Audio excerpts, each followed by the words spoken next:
2018 distinguished faculty and guests. Welcome to the 69th annual commencement ceremony at Roswell High School.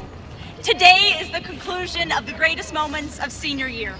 Wearing our camo, defeating the juniors in the Powder Puff game, and relaxing on our abundance of snow days.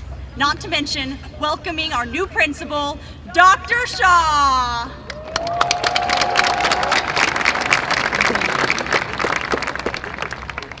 And we were gonna channel our inner Dr. Shaw and give you guys some ice cream sandwiches, but they melted. Sorry about that. Today, Libby and I are gonna talk about the more embarrassing sides of everyone's high school careers and how we both see these awkward parts of our lives in a new light. Now, whenever something humiliating happens to me, and well, it's often, my dad provides a few key words of advice. Remember who you are. When I was in middle school, I thought that was a really silly thing to say to me because, well, how could I ever forget my own name? Well, have you ever seen The Bourne Identity? I'm looking at him. When I moved to Roswell my freshman year with a bright blue I Love One Direction book bag on my back and a pair of Heelys on my feet, my perspective started to change. At the beginning, I didn't have any friends, and I would sneak into the library and sometimes even the bathroom. We've all done it. It was over these bathroom bag lunches that I figured remember who you are was code for don't embarrass me. And while I still think that's the truth, I also know that my dad was encouraging me to be unapologetically myself.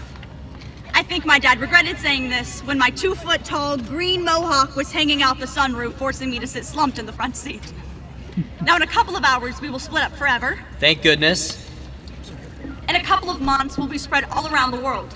So wherever you go and with whatever you do, remember who you are. Who cares if it's not what people expect? Don't be afraid to surprise people every once in a while. Everything will work out in the end. Freshman Libby never would have expected that in 4 short years she'd be standing in front of all of you, and well, I'm not carrying around my One Direction book bag anymore. I still, despite all protests from my friends and family, continue to wear my Heelys. What do you do when people make fun of them? I just roll with it. You know, looking out at this crowd, I see a lot of successful students wearing beautiful black gowns. But I see a lot of red. And before you call me a Milton supporter, that's not the red that I'm talking about. The red that I'm talking about is the acne on some of our bright, smiling faces. Exhibit A. Thank you, Libby. These little bee stings of embarrassment, though annoying right now, represent something far greater. See, there's 2 types of people in the world, and no, it's not the type of people who hear Laurel or Yanny. The major division has to do with 2 different types of zits. So we have to decide, what type of acne will we be? The first type of these pepperoni slices are the whiteheads.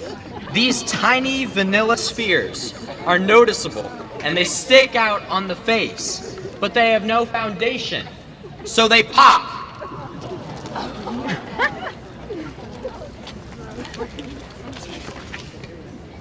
These people are the ones that pursue success in a career, which isn't bad, but they don't have the strong relationships to enhance their lives. Whiteheads are usually isolated on the face, which leads to their premature poppage. But their cousins, the redheads, they have a strong foundation.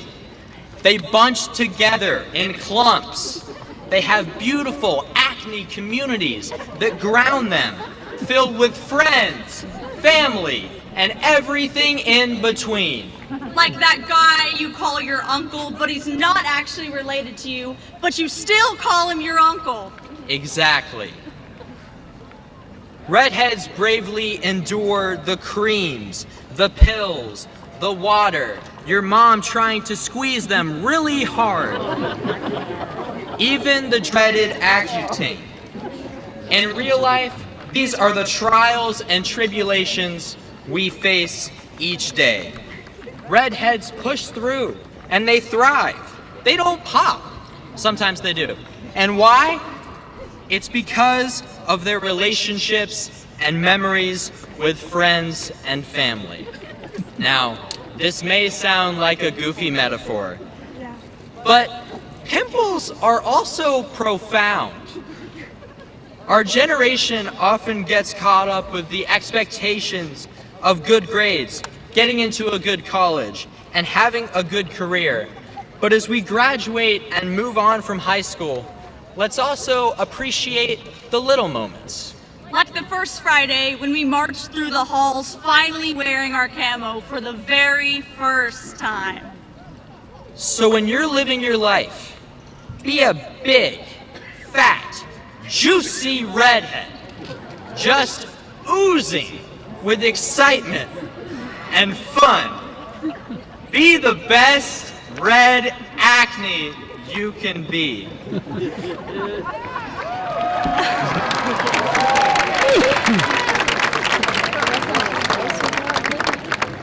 And we'd also like to thank all of our teachers who made 4 years feel like 40. Just kidding. We wouldn't be here graduating without all of you. Oh, and sorry, Dad. I did wear my Heelys to graduation. And I wear my pimples wherever I go. Thank you to our classmates for making high school truly unforgettable in so many awkward ways. Whether you wore zits like me, Or Heelys like me. we took on these 4 years together. So on one final note, Go Hornets!